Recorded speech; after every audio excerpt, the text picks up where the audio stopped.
آئیے اگر کوئی یہ سوچتا ہے کہ زنا سے آخر ہوتا کیا ہے تو میں آپ کو ایک بات بتاؤں. اللہ اکبر. زنا کا جو عذاب ہے اللہ پاک فرما رہا ہے قرآن میں کہ تیرے رب کا عذاب واقع ہو کر رہے گا.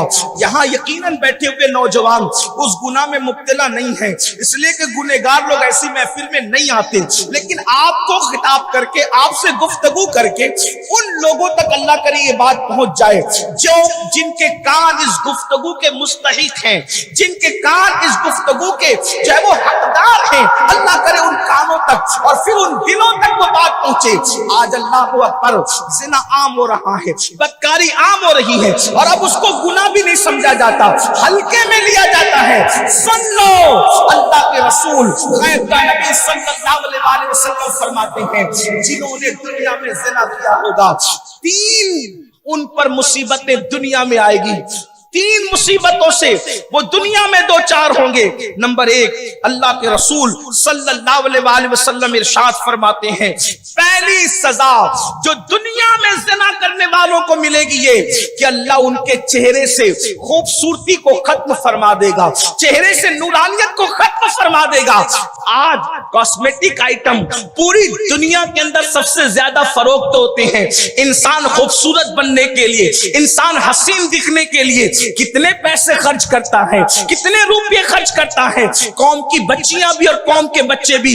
ایک بات آپ سے کہہ دوں, اگر اس کے اندر کوئی ناجائز چیز کی ملاوٹ نہیں ہے تو ہمارے علماء اس کے استعمال کو ناجائز و حرام نہیں کہتے, جو چیزیں جائز ہے. لیکن اتنا ضرور کہتا ہوں کہ گناہ کر کے, زنا کر کے, بدکاری کر کے, کاسمیٹک آئٹم کے ذریعے سے چہروں کو چمکانے کا خواب دیکھنے والوں سن لو, جس چہرے سے خدا نورانیت اور خوبصورتی چھین لے دنیا کی کوئی طاقت, دنیا کا کوئی کریم, دنیا کا کوئی چیز اس کے اندر خوبصورتی پیدا نہیں کر سکتی. اچھی طرح یاد رکھنا, رات کا زنا کر کے صبح کو خوبصورتی کا خواب دیکھنے والوں یہ خام خیالی ہے. گھنٹے 2 گھنٹے اپنے چہروں کو کاسمیٹک آئٹم کے ذریعے سے تو چمکا سکتے ہو, لیکن واللہ جس زنا کی طرف اور گناہ کی طرف قوم کی جوان نسل جا رہی ہے یہ وہ گناہ ہے. اللہ کے رسول علیہ السلام فرماتے ہیں جب زنا کرنے والے قیامت کے دن میدان محشر میں لائے جائیں گے تو ان کے چہرے پر جہنم کی آگ رکھ کر کے بھڑکائی جائے گی. ان کے چہروں پر جہنم کی آگ چہروں پہ رکھ کر کے بھڑکائی جائے گی. ذرا غور تو کرو, سوچو تو صحیح, یہ کسی مولوی صاحب کا قول نہیں, کسی سیاسی لیڈر کی بات نہیں, یہ اس نبی کا فرمان ہے جس کے بارے میں میرا امام کہتا ہے وہ زبان جس کو سب کن کی کنجی کہے اس کی نافذ حکومت پہ لاکھوں سلام. وہ دہن جس کی ہر بات وحی خدا, چشمہ علم و حکمت پہ لاکھوں سلام. اپنے چہروں سے محبت کرنے والوں, اپنے چہروں سے پیار کرنے والوں ذرا تصور تو کرو. اللہ اکبر, 1 سے 1.5 منٹ کی لذت کے لیے, 2 منٹ کی لذت کے لیے اللہ اکبر میرے اور تمہارے نبی فرما رہے ہیں, غیب کا رسول فرما رہے ہیں زانیوں کے چہروں پر جہنم کی آگ بھڑکائی جائے گی.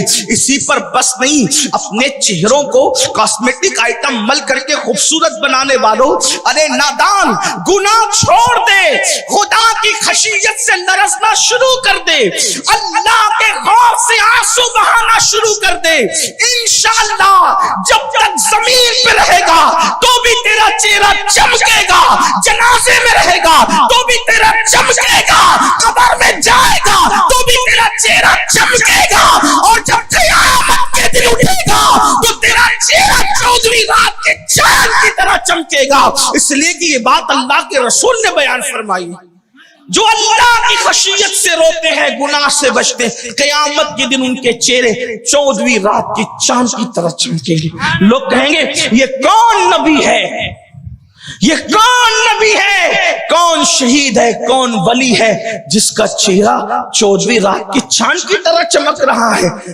تو جواب دیا جائے گا نہ نبی ہے, نہ شہید ہے, نہ ولی ہے, یہ وہ مسلمان ہے جو تنہائی میں اس لیے گناہ سے بچتے تھے کہ اللہ دیکھ رہا ہے. اس تصور سے بچتے تھے کہ اللہ دیکھ رہا ہے.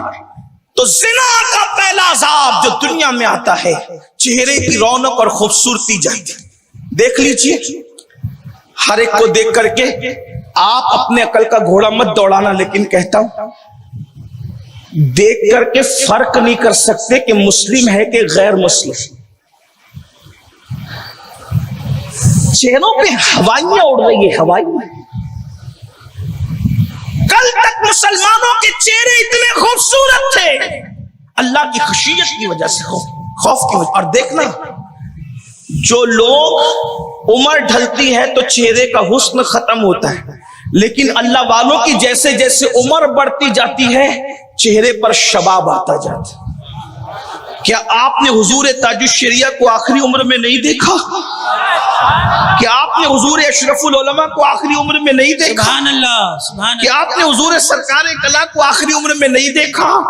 کیا آپ اس وقت اپنے موجودہ بزرگوں کو جن کی داڑیاں سفید ہو گئی ہے، آپ ان کی سیاہ داڑھی کے وقت کے چہروں کو دیکھیں اور اس وقت ان کے چہروں کو دیکھیں تو آپ کو پتا چلے گا داڑھی کی سیاہی سفیدی میں تبدیل ہو رہی ہے، لیکن چہرے پہ انوار بڑھتے جا رہے ہیں. یہ سارے تو بزرگوں کا ہے ہی ہے. اگر ان کو نہیں دیکھا کم سے کم اپنی امیر کا چہرہ سبحان دیکھو. اللہ، سبحان اللہ. نعرہ تکبیر، نعرہ رسالت، امیر سنی دعوت اسلامی. ان علماء کرام کا چہرہ دیکھو، عمر بڑھتی ہے تو چہرے پر جھریاں آتی ہیں، لیکن جو لوگ اللہ سے ڈر کے گناہ سے بچتے ہیں جیسے جیسے عمر ڈھلتی چلی جاتی ہے چہرے پر شباب آتا چلا جاتا ہے. یہ گناہ سے بچنے کی برکت ہے.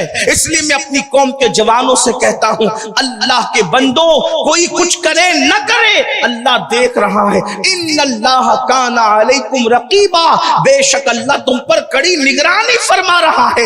اور دوسری عذاب اللہ کے رسول علیہ السلام فرماتے ہیں اللہ اس کی روزی کو کاٹ دیتا ہے، اس کی روزی میں کٹوتی کر دیتا ہے، اس کی روزی کو گھٹا دیتا ہے. اللہ اکبر. میرے پیارے آقا علیہ الصلوۃ والتسلیم کے پیارے دیوانوں. اور تیسری چیز میرے آقا علیہ السلام فرماتے ہیں اس کی عمر بھی گھٹا دی جاتی ہے، اس کی عمر بھی کم کر دی جاتی ہے. آج ہر بندہ چاہتا ہے زیادہ جیوں، آج ہر بندہ چاہتا ہے روزی ہو، ہر بندہ کسی نہ کسی تعویذ لکھنے والے کے دروازے پر ہے. میں تعویذ لکھنے کا یا دینے کا مخالف نہیں ہوں، لیکن ایک بات آپ سے کہتا ہوں، راتوں کو پاپ کی اڈے آباد کرو گے، راتوں کو زنا کی اڈے آباد کرو گے، راتوں کو جرائم کی اڈے آباد کرو گے اور اللہ زنا کی وجہ سے تمہاری روزی اٹھا لے تو میں مذاق کے طور پہ نہیں کہہ رہا ہوں، صرف جملے کے حوالے سے کہہ رہا ہوں، جس کی روزی اللہ اٹھائے ملا کا تعویذ اس کی روزی میں برکت کیسے پیدا کر سکتا ہے. یاد رکھنا میں ملا مذاق اڑانے کے لیے نہیں کہہ رہا ہوں. اگر آپ صدیوں پیچھے جائیں گے تو ملا اس شخصیت کو کہتے تھے جو علم کے اعتبار سے اپنے دور میں سب سے نمایاں اور امتیازی شان رکھتے تھے، جیسے حضرت ملا علی قاری رحمت اللہ تعالی علیہ. اس طریقے سے اور بھی لوگ ہیں. اتنی بات ضرور کہوں گا، جس کی روزی اللہ اٹھا لے ملا کا تعویذ اس میں برکت پیدا نہیں کر سکتا. اس لیے مسلمانوں اگر الٹی گنتی شروع بھی ہے تو کبھی سوچا بھی ہوتا کہیں ہم نے زنا تو نہیں کیا، کہیں ہم نے برائی تو نہیں کی،